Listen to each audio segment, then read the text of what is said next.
It's albums and artists like this that really make me mad that I didn't pursue any kind of a musical instrument growing up.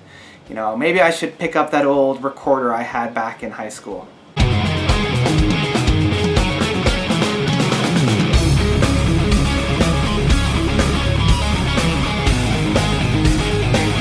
From the artists that brought us such subdued and such subtle names such as Unstoppable Momentum, Super Colossal, Crystal Planet, Surfing with the Alien, and of course, Flying in a Blue Dream.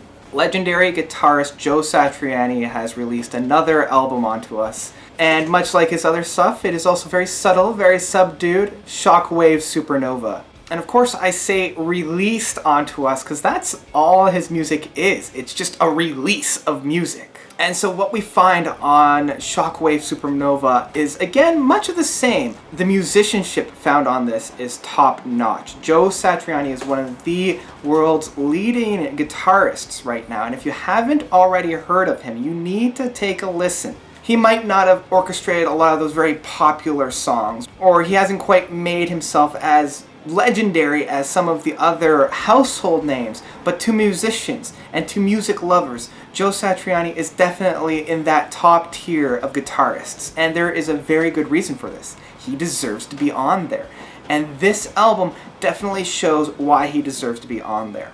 It starts off with the title track of Shockwave Supernova, and right from the get-go, you are being punched, you are being hit. It is a release of music.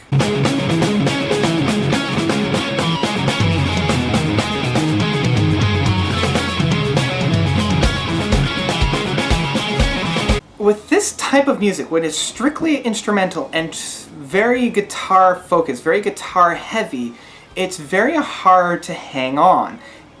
With a lot of this kind of music, it's like you're being lost at sea and you're just trying to hang on for dear life. Most of the time you're not quite successful, and it takes a lot of listens to get into it. I find it makes for very good background music when you first get into it, and then slowly introduce yourself more and more. Or it's even better just to submerge yourself and just to completely lose yourself into it. Now, because of this, it's a strength, but it's also a little bit of a weakness. Because it is so hard to hang on, the lasting impression, unless you're a musician and unless you have devoted endless amounts of time to the study and the craft of the guitar, it's very hard to really hang on, to really hold on to a lot of those notes. So just the vicarious listener is going to have a little bit of a trouble with this album. Whereas those who love the guitar and love the craft of the guitar are going to love the orchestration that is found on this album. So one of the most beautiful songs on this album is Crazy Joey. You know, I'm pretty sure this is just Joe Satriani's way of looking at himself and making light of it, because it is a lighter song. It's not quite as dense. It's not quite as intense as a lot of the other tracks found on this album. Luckily, there's a very meaty hook to this song that it does allow you to, it gives you a rope to hang on to for a little bit. And I really love that chord. I really love that hook that's found on this song. And it's what Joe Satriani, in my mind, does best, with going up and down the scales really quickly with those arpeggios, and really going from the low to the high really quickly, and the low notes and the high notes complementing one another and filling in the gaps that each one leaves. I feel like he's done this very well on past albums, and this one, I think he has kind of stepped it up a bit. He is provided with some really great sound on this song.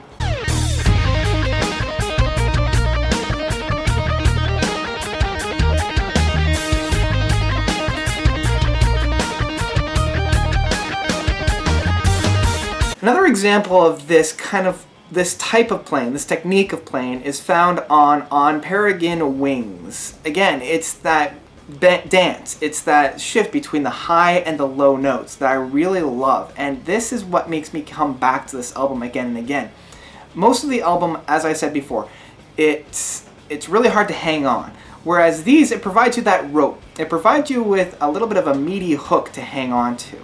And one of the things that I love about Joe Satriani is he never takes himself completely serious. Much like Frank Zappa and much like other guitarists that, even though they're brilliant and even though they have the technical chops to be the best of the best, they never self-indulge to the point where it's pompous. they always take a little bit of time just to have a little bit of fun, just to kind of take a little bit of a step back and say, okay, let's just create some fun music. And that is found very well in the San Francisco blues. Much like the track's name, it's just a fun, light song, and it gives you that breath that you need. And it is found kind of in that middle point of the album, which is a perfect place for this song because you've already had all that really dense playing. So this gives you just that little breath that you need. Now, even though Joe is a very technical player of a guitar, he also is able to bust out those power jams that I love, and the Scarborough Stomp is a good example of this, where it's just that happening, that pounding song that I really like to listen to. It's energetic, it's moving. It is another one of those lifeline ropes that I needed to keep this type of a listen going.